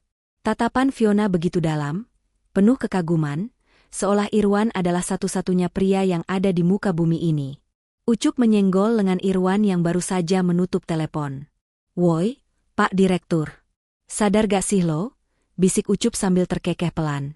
Irwan menaikkan alisnya bingung. "Sadar apaan, Kap?" "Itu loh, Bu Bos Fiona. Lihat deh tatapannya. Itu bukan tatapan bos ke karyawan, Wan. Itu tatapan bucin. Budak cinta," ledek Ucup penuh semangat. "Gue berani taruhan gaji sebulan nih, kalau Bu Bos itu udah jatuh cinta mati sama lo. Lo lihat aja," dikit-dikit manggil Irwan, dikit-dikit minta ditemenin Irwan. Padahal kan supir banyak, asisten lain juga ada. Irwan menoleh ke arah lobi. Tepat saat itu, mata mereka bertemu. Fiona yang tertangkap basah sedang memandanginya, langsung tersipu malu dan pura-pura sibuk membenarkan rambutnya. Namun senyum manis tetap tersungging di bibirnya. Hati Irwan berdesir hebat. Ia tidak bisa membohongi dirinya sendiri lagi. Perasaan hormat dan ingin melindungi yang ia rasakan di awal pertemuan, kini telah bertransformasi menjadi cinta yang mendalam. Ia mencintai wanita itu. Bukan karena Fiona kaya raya, bukan karena Fiona memberinya jabatan, tapi karena Fiona adalah wanita yang mau makan seblak pedas bersamanya di pinggir jalan, wanita yang memegang tangannya saat ketakutan, dan wanita yang melihat berlian di dalam diri Irwan saat orang lain hanya melihat lumpur. Sore itu, di bawah langit senja yang memerah, Irwan menyadari satu hal, ia sudah siap. Ia sudah siap untuk tidak lagi berdiri di belakang Fiona sebagai pelindung, melainkan berdiri di sampingnya sebagai pendamping hidup. Cinta di antara mereka bukan lagi rahasia, melainkan bom waktu yang tinggal menunggu detik-detik untuk meledak dalam sebuah pengakuan. Langit senja berwarna jingga keunguan membentang indah di ufuk barat, menjadi latar belakang romantis di atap gedung pencakar langit tempat kantor pusat Fiona Logistics berada. Angin sore berhembus pelan, memainkan ujung rambut panjang Fiona yang berdiri membelakangi pintu masuk. Ia meminta Irwan menemuinya di sana setelah jam kantor usai. Jantung Fiona berdegup kencang, tangannya meremas pagar pembatas gedung dengan gelisah. Ia sudah tidak tahan lagi memendam perasaan ini. Ia butuh kepastian, bukan sekadar kode-kode manis yang menggantung. Langkah kaki tegap terdengar mendekat. Irwan muncul dengan kemeja putih yang lengan bajunya digulung sebatas siku, dasinya sudah dilonggarkan, menampilkan sisi santai namun tetap mempesona. Ia berdiri di samping Fiona, ikut menatap matahari yang perlahan turun ke peraduannya. "Ada apa, Bu Bos? Tumben ngajak cari angin di sini? Mau bahas strategi bisnis lagi?" tanya Irwan dengan nada menggoda. Fiona menoleh cepat, matanya menatap tajam ke dalam manik mata Irwan. Tidak ada senyum di wajahnya, hanya keseriusan yang mendalam. "Irwan, berhenti panggil aku Bu Bos kalau kita lagi berdua," ucap Fiona pelan namun tegas. "Aku mau tanya satu hal, dan tolong jawab dengan jujur. Kita ini, sebenarnya apa? Apakah bagi kamu, aku cuma atasan yang harus dilindungi? Atau cuma rekan kerja yang kebetulan akrab?" Irwan terdiam sejenak. Ia melihat genangan air mata yang mulai pelupuk di mata wanita cantik itu. Aku takut, Wan, lanjut Fiona dengan suara bergetar. Aku takut suatu hari nanti kamu pergi karena kontrak kerja kamu habis. Atau karena kamu nemu wanita lain. Aku punya segalanya di dunia ini, tapi rasanya kosong kalau gak ada kamu. Mendengar pengakuan tulus itu, senyum lembut terukir di wajah Irwan. Ia tidak langsung menjawab dengan kata-kata. Perlahan, tangannya merogoh saku celananya, mengeluarkan sebuah kotak kecil berwarna merah bludru yang sudah ia simpan rapi selama sebulan terakhir. Kotak itu berisi cincin emas putih sederhana namun elegan, yang ia beli dengan gaji pertamanya sebagai direktur, bukan uang pemberian Fiona, melainkan hasil keringatnya sendiri. Irwan berlutut dengan satu kaki di hadapan Fiona. Sang CEO ternganga kaget, menutup mulutnya dengan kedua tangan. Fiona, panggil Irwan lembut, menyebut nama itu tanpa embel-embel jabatan. Dulu, aku pernah rela kehilangan tempat tinggalku dan diusir ke jalanan demi menyelamatkan nyawa kamu. Hari ini, di bawah langit yang sama, aku mau menawarkan tempat tinggal baru yang gak akan pernah mengusir kamu. Aku menawarkan rumah di dalam hati aku, untuk selamanya. Irwan membuka kotak cincin itu, kilaunya memantulkan cahaya senja. Fiona, will you marry me? Maukah kamu menua bersamaku, makan seblak pedas sama-sama, dan membangun mimpi bareng aku? Tangis Fiona pecah seketika. Ia tidak sanggup berkata-kata, hanya mengangguk berkali-kali dengan cepat. Ia menarik Irwan berdiri dan langsung memeluk leher pria itu erat-erat, menenggelamkan wajahnya di dada bidang Irwan yang hangat. Mau. Aku mau banget, dasar kuli nyebelin. Isak Fiona di sela tangis bahagianya. Irwan tertawa lega, membalas pelukan itu tak kalah eratnya. Ia menyematkan cincin itu di jari manis Fiona. Ukurannya pas, seolah memang ditakdirkan untuk berada di sana. Di atap gedung tertinggi itu, dua hati yang berasal dari dunia yang berbeda, trotoar pasar dan ruang direksi, akhirnya bersatu dalam ikatan janji suci, disaksikan oleh senja yang menjadi saksi bisu perjalanan cinta mereka yang luar biasa. 3 bulan setelah lamaran romantis di atap gedung itu, hari yang dinanti-nantikan pun tiba. Sebuah pesta pernikahan yang digadang-gadang sebagai pernikahan paling unik tahun ini, digelar di sebuah taman terbuka yang luas dan asri. Konsepnya sungguh menggambarkan penyatuan dua dunia yang berbeda namun harmonis, elegan namun merakyat. Ribuan bunga mawar putih dan melati menghiasi pelaminan, menyebarkan aroma wangi yang semerbak ke seluruh penjuru taman. Tamu undangan yang hadir pun menjadi pemandangan yang sangat menarik perhatian. Di sisi kiri, terlihat barisan mobil mewah yang menurunkan para pejabat, rekan bisnis, dan sosialita teman-teman Fiona dengan pakaian yang gemerlap. Sementara di sisi kanan, rombongan angkot sewaan dan motor-motor tua berjejer rapi, menurunkan teman-teman seperjuangan Irwan dari pasar induk. Para kuli panggul, tukang parkir, hingga pedagang sayur hadir dengan mengenakan kemeja batik terbaik mereka, meski beberapa terlihat agak kebesaran atau kekecilan, namun wajah mereka memancarkan kebanggaan yang luar biasa. Tidak ada sekat pembatas, si kaya dan si miskin membaur, tertawa bersama menikmati hidangan sate ayam dan steak daging yang disajikan berdampingan. Di atas pelaminan, Irwan berdiri gagah dengan beskap putih tradisional, bersanding dengan Fiona yang terlihat cantiknya bukan main dalam balutan kebaya modern bertabur payet kristal. Aura kebahagiaan mereka begitu silau, membuat siapapun yang melihatnya ikut tersenyum. Di samping Irwan, berdiri Ucup yang didaulat menjadi pendamping pengantin pria. Ucup terlihat kaku dengan jas sewaan yang agak ketat di bagian perut, keringat sebesar biji jagung mengucur di dahinya karena gugup.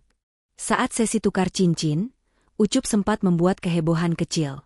Saking gugupnya, ia malah mengeluarkan permen mint dari sakunya bukannya kotak cincin, membuat seluruh tamu undangan tertawa gergeran dan suasana sakral itu seketika cair menjadi penuh tawa hangat.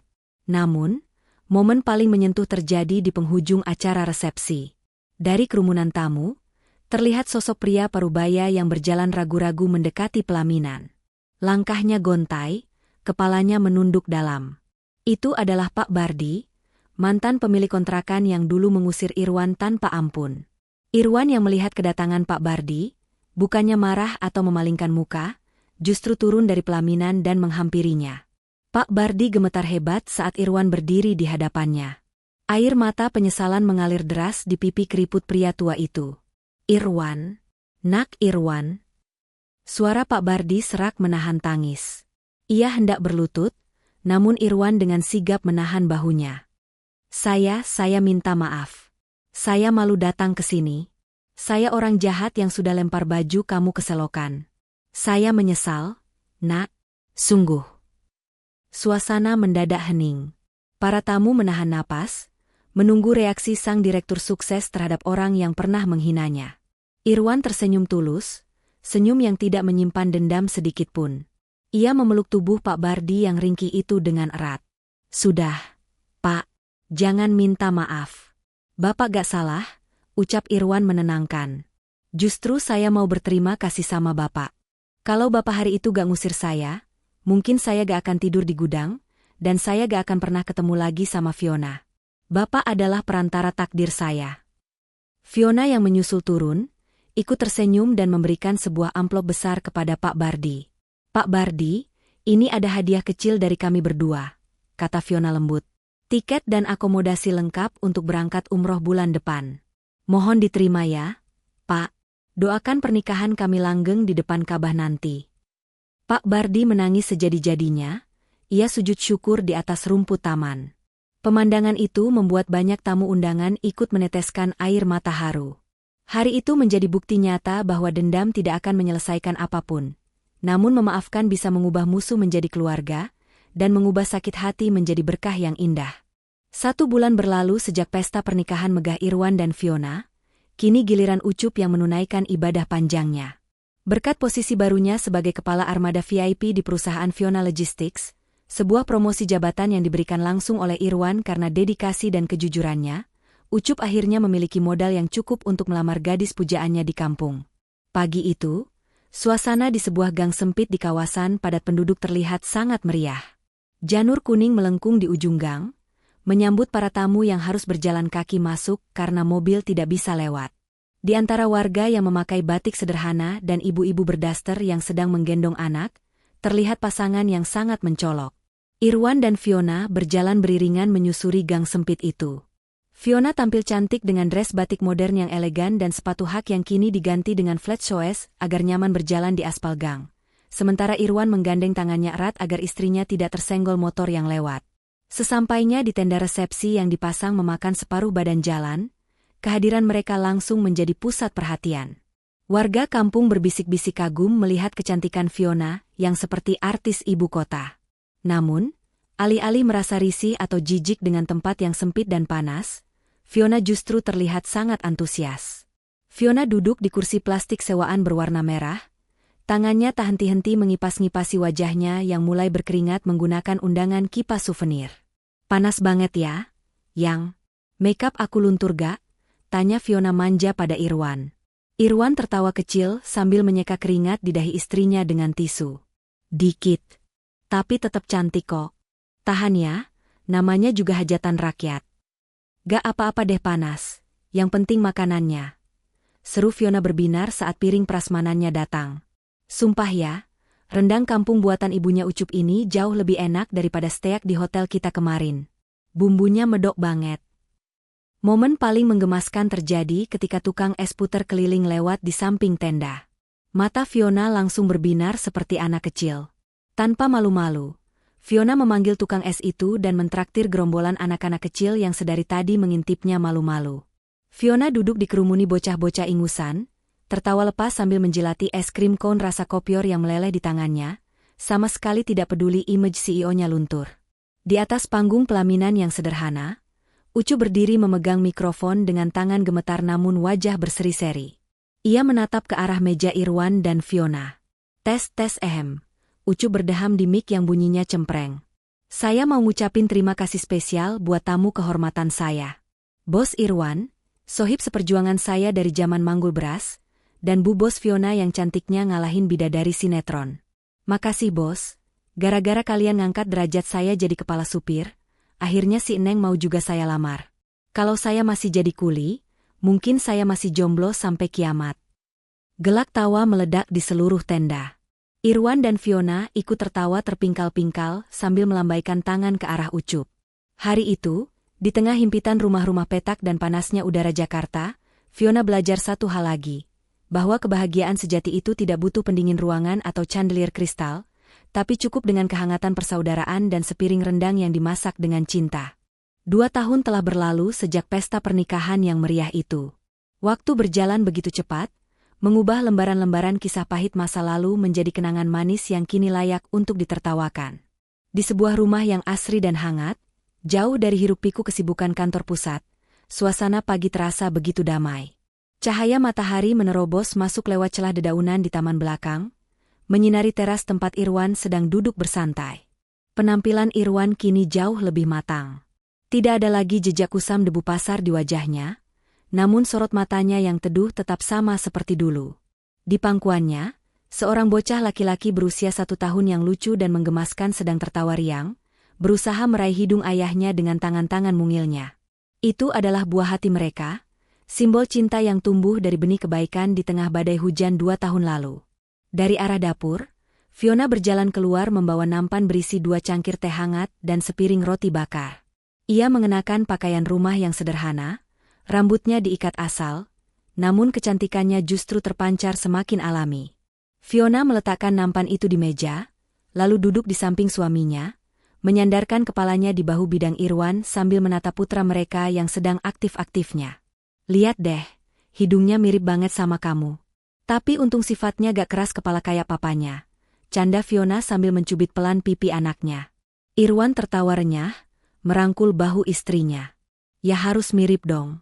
Kalau mirip Ucup, baru kita masalah. Keduanya tertawa lepas, menikmati momen kebersamaan yang sederhana namun mewah ini. Perlahan, tawa mereka mereda, berganti dengan keheningan yang nyaman. Irwan menyesap teh buatannya istrinya, lalu tatapannya menerawang jauh ke langit biru, seolah melihat kembali bayangan dirinya 2 tahun lalu yang sedang duduk menangis di pinggir selokan dengan tas kresek di tangan. Sayang, panggil Irwan pelan. Kadang aku mikir, skenario Tuhan itu lucu ya. Kalau hari itu aku egois dan milih bayar uang kontrakan pakai uang 200.000 itu, mungkin sekarang aku masih jadi kuli panggul. Aku gak akan pernah tahu rasanya punya keluarga sebahagia ini. Fiona tersenyum, matanya berkaca-kaca karena haru. Ia menggenggam tangan Irwan erat, tangan yang dulu kasar dan kotor, tangan yang telah menyelamatkan nyawanya.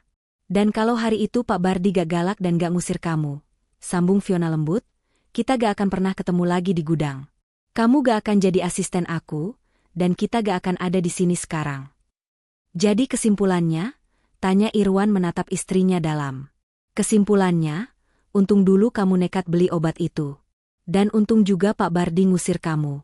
Ternyata, kehilangan segalanya hari itu adalah cara Tuhan untuk ngasih segalanya buat kita hari ini. Jawab Fiona bijak. Irwan mencium kening istrinya dengan penuh kasih sayang. Tuhan gak pernah tidur. Fiona, kebaikan yang tulus, sekecil apapun, gak akan pernah salah alamat.